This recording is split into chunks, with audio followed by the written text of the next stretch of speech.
Hola, ¿qué tal familia? Buenas tardes, feliz inicio de semana para todos. Muchísimas gracias por acompañarnos, por hacernos su referencia informativa. Soy Julieta Arias y tengo el placer, el honor de presentarles las informaciones en nombre de todo el equipo. Comenzamos este lunes diciendo que el voto en el exterior y el orden de las boletas se convierten en dos grandes disyuntivas a resolver por la Junta Central Electoral para las elecciones del 5 de julio. Wendy Hill da seguimiento al tema.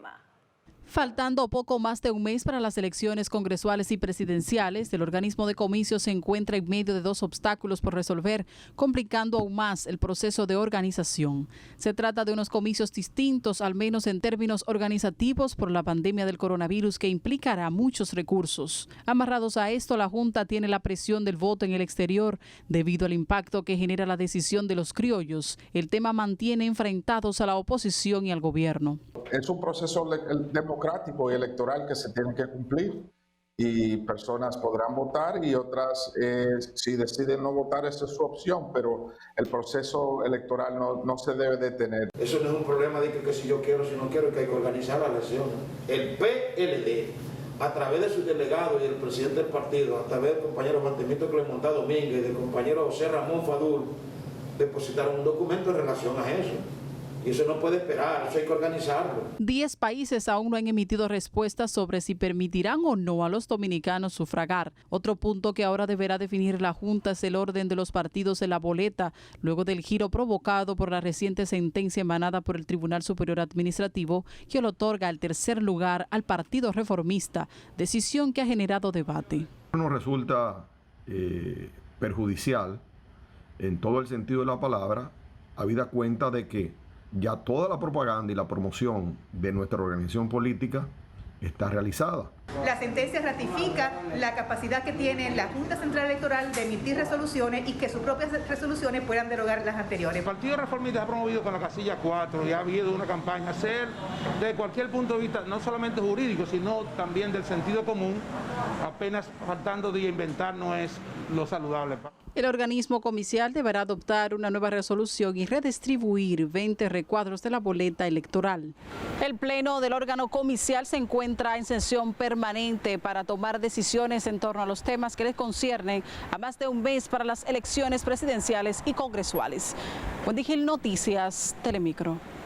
Seguimos con el tema y es que de su lado la Junta Central Electoral aplicará la sentencia del Tribunal Superior Administrativo que establece que el Partido Reformista Social Cristiano aparezca en la casilla número 3 de las boletas que será utilizadas en los comicios de julio, mientras el Partido Revolucionario Moderno será colocado en la cuarta posición.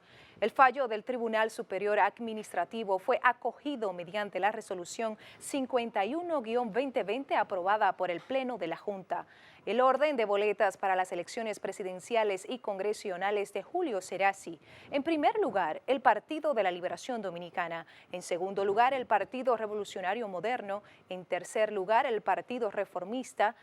En cuarto lugar, el Partido Revolucionario Dominicano. En quinto lugar, Bloque Institucional Socialdemócrata.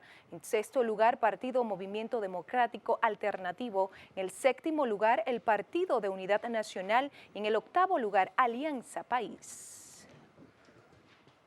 De su lado, el dirigente del Partido Revolucionario Moderno, Eligio Jaques, asegura que las proyecciones de las simpatías de la población apuntan que Luis Abinader será el virtual ganador de los comicios presidenciales de julio en la primera vuelta. Entiende que lo más conveniente para el país sería que el PRM salga victorioso en la primera vuelta y no haya la necesidad de invertir más de 13.000 millones de pesos en nuevas votaciones para el 26 de julio. Escuchemos. El pueblo que tiene con su voto la última palabra. Y si se está adelantando con las encuestas, parecería que habrá definición en la primera vuelta. Eso es lo que parece. Y yo creo que es lo que más le conviene al país. Usted se imagina lo que es poner a un país a ir a 2 elecciones en menos de un mes. Eso es una barbaridad. Eligio Jaques, dirigente del PRM y ex ministro de Agricultura en el gobierno de Hipólito Mejía, entiende que los adversarios políticos de Luis Abinader buscan vender la falsa expectativa de que habrá una segunda vuelta en julio, cuando la realidad apunta a que los dominicanos simpatizan por un cambio en el país. El miembro del Comité Político del Partido de la Liberación Dominicana, Euclides Gutiérrez Félix, sostiene que el candidato presidencial del Partido Revolucionario Moderno, Luis Abinader, no es un político profesional, restando importancia a sus condiciones políticas. Porque ese joven, Abinader, no es un político profesional, la política es un oficio. Hipólito tiene más condiciones políticas que Abinader, porque Hipólito es el típico tigre dominicano que pasó por el gobierno y aprendió.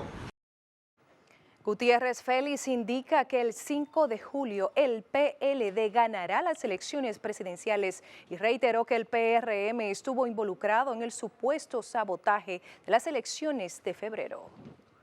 En otra noticia, continúa la disputa entre diversos sectores en torno al proyecto de ley que permitiría el retiro único y anticipado de un 30% de los fondos acumulados por los trabajadores en las administradoras de fondos de pensiones. Osiris Mora en directo nos cuenta más detalles. Adelante, Osiris.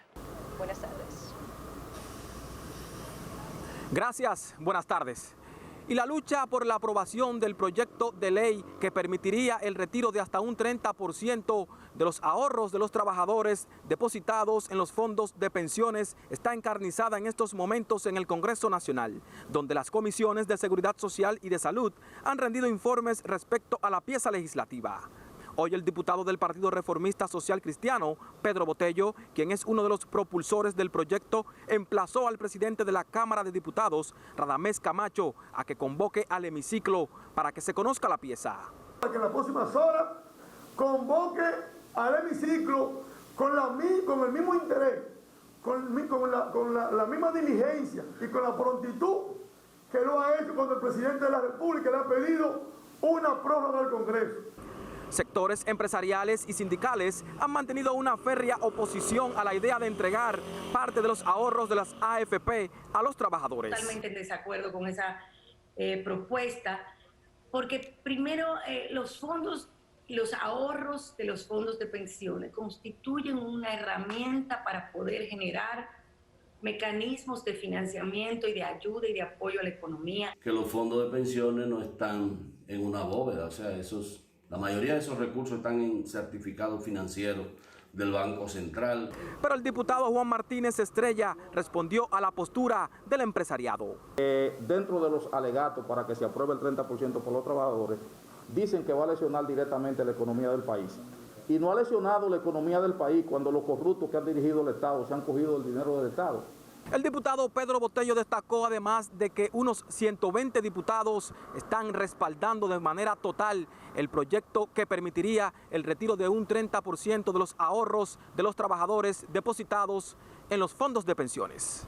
De mi parte es todo lo que tengo, ahora yo retorno a los estudios. Muchísimas gracias, Osiris Mora, por el reporte. De su lado, el cierre de las fronteras y el receso del turismo en el país por la pandemia del COVID-19 ha sido catastrófico para la economía, mientras el dólar continúa su tendencia alcista, lo que es motivo de preocupación para economistas y casacambistas. Ramón Peguero con más detalles. La tasa del dólar se ha disparado de manera significativa en las últimas semanas. Economistas pronostican lo peor. Es obvio que hay una situación de una estrechez de oferta en el mercado cambiario debido a una caída importante de los ingresos por divisa. La moneda extranjera en el mercado informal se compra a 59 pesos con 50 centavos y la venta a 60 por 1.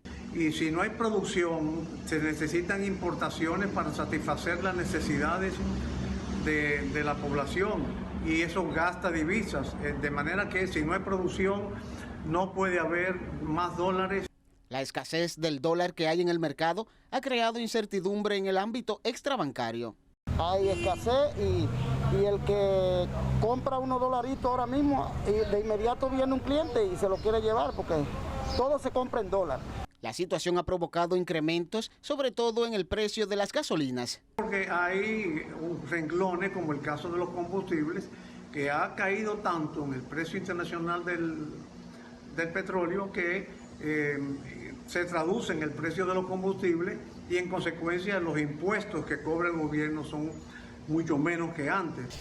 Estos expertos en el área económica exhortan al gobierno no hacerse de la vista gorda y crear mecanismos que permitan la inyección de dólares al mercado de las divisas. Ramón Peguero, Noticias Telemicro.